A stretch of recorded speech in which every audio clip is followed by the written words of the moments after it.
Titanic.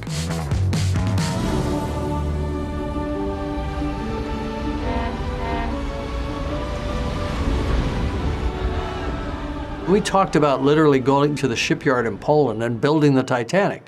I said, all right, great. So they can build the Titanic for us for $10 million? Yeah, we should think about that. Now, if we sink it, how many takes do we get? One. You know what I mean? It's like, what if I want a second take?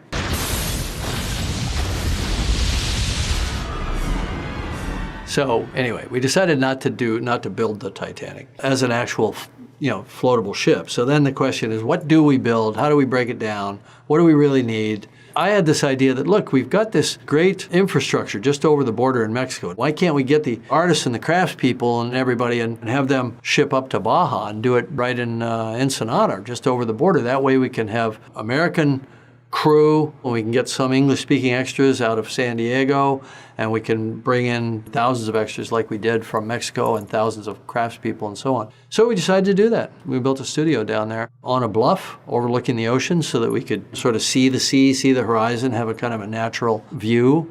And then we'd use, obviously, digital composites for other shots, shoot people in front of blue screen, green screen, all that sort of thing.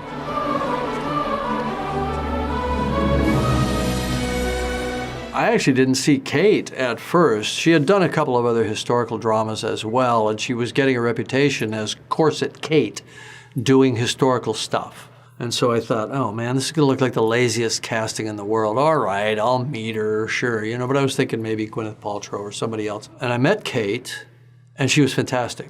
She was fantastic. And so that happened fairly early on. We found Kate. So Leo comes in. I remember there was a meeting with Leo, and then there was a screen test with Leo. So the meeting was funny, because I'm sitting in my conference room waiting to meet an actor, right? And I look around, and all the women in the entire office are in the meeting for some reason. Like there's a female executive producer, okay, fine. But our accountant, why was she in the meeting? They just all wanted to meet Leo. It was hysterical. I looked around and I went, I think I already know the answer to the question here. So Leo came in, of course, charmed everybody, myself included. And I said, all right, well, let's see what your chemistry's like with Kate.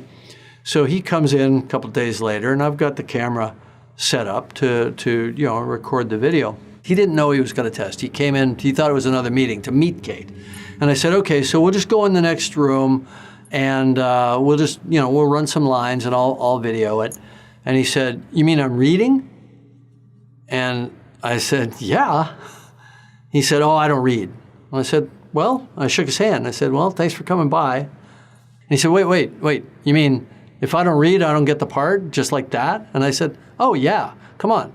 This is like a giant movie. It's going to take 2 years of my life, and you'll be gone doing 5 other things while I'm doing post-production and all the model work and everything. So I'm not going to fuck it up by making the wrong decision in casting. So you're going to read or you're not going to get the part. You're like, oh, okay. So he comes in, and he's like every ounce of his entire being is just so, negative, right up until I said action. And then he turned into Jack.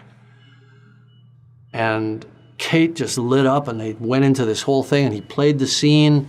Dark clouds had opened up, and a ray of sun came down and lit up Jack. I'm like, all right, he's the guy. So then I finally get the studio to agree to it. Then Leonardo comes back in and he says, my dad and I have been talking about the script, and we really think it needs this and this and this and this. And he wanted to have some affliction or some problem or some traumatic thing from the past. And I said, look, you've done all these great characters that all have a problem, whether it's addiction or whatever it is. I said, you got to learn how to hold the center and not have all that stuff. This isn't Richard III. When you can do what, Jimmy Stewart did or Gregory Peck did, they just fucking stood there. They didn't have a limp or a lisp or whatever. Then you'll be ready for this, but I'm thinking you're not ready, because what I'm talking about is actually much harder. Those things are easier. Those are props, those are crutches. What I'm talking about is much harder, and you're probably not quite ready for it. The second I said that, it clicked for him that this was a really hard, challenging film for him. And I realized my mistake.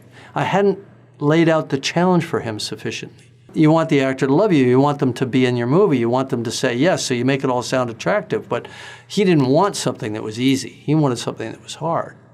And that's been his instinct since then, and it leads to things like The Revenant, right? You don't get any harder than that. He knew how to map a career. He just didn't know specifically what to do in that moment. But you see how fragile this stuff is, because you try to imagine that movie without Leo or Kate. It's very hard to do. Come, Josephine, my flying machine going up. She goes, up she goes. We choreographed the kiss in rehearsal weeks ahead of time, so we knew what we were going to do. Even down to I drew little lips on my hands here like this, and I showed them exactly, who's going to lead, who's going to press in, who's going to, like a football play on lips, right? But they're both so analytical, they love that. So we knew what we were going to do. The question is, how were we going to get the elements to agree? We scheduled actually for the first day of our outdoor in case we had a nice sunset, and it never looked good. And we got down, so we burned through our whole 10-day or 2-week window of our exteriors, and we were down to literally, I think, the last day or the second to last day. And it was overcast. And I looked up and I said, we're going to get a sunset tonight. And probably 15 minutes before sunset, it just opened up and turned into these red bands, and the sun came down out of the overcast, and it was like, guys, we got a sunset. So now everybody's running the length of the set to get down to the bow. And Kate had to like whip one outfit off and get another outfit on. And she's sort of doing it in the van, and all her handlers around like a Formula One pit crew. I've never had this happen with an actor in my life before or since. Kate gets up there. She takes one look at the sunset. She turns to me and screams, "Shoot!" Actors they always want more time, so anyway, she's like, "Shoot!"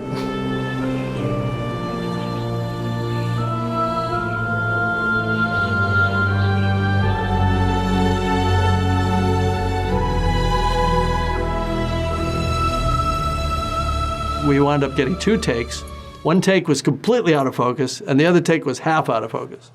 And the one that's half out of focus is in the movie.